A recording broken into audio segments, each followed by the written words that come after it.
All right, an important story. Of course, it's not getting a lot of media coverage. You know, we're still looking around.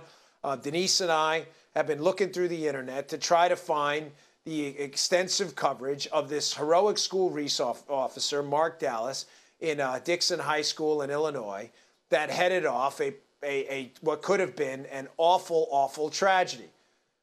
I'm not going to mention the guy's name. He doesn't deserve it. Shows up to a school with a firearm with malicious intent. And this hero, this school resource officer who deserves all the accolades in the world, Mark Dallas, shows up, engages, good guy with a gun, and stops what would have been a horrific tragedy.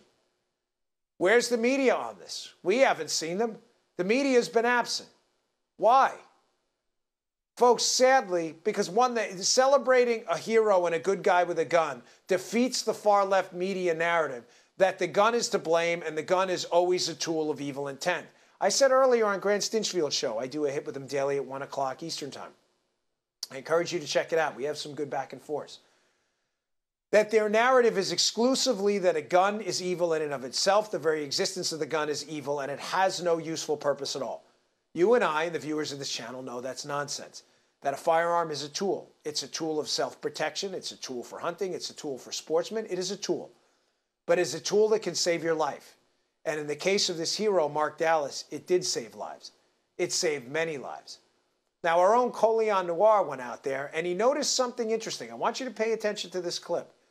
Colion's looking around for the media coverage of this. You think they'd be all over this story, celebrating this American hero, stopping this tragedy.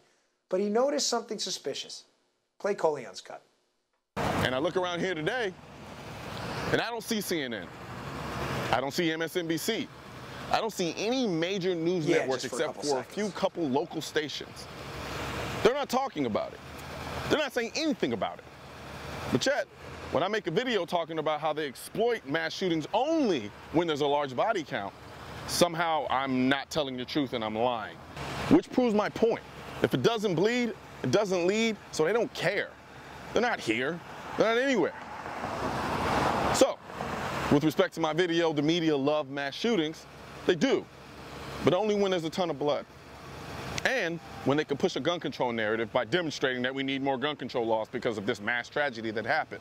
Yet, when we suggest implementing more security guards, implementing more layers of security for our schools, harden our schools, metal detectors, you name it. Yet, when something like that actually happens and is effective and works, they're nowhere to be found. It's tough medicine, folks, but the media needs to hear it.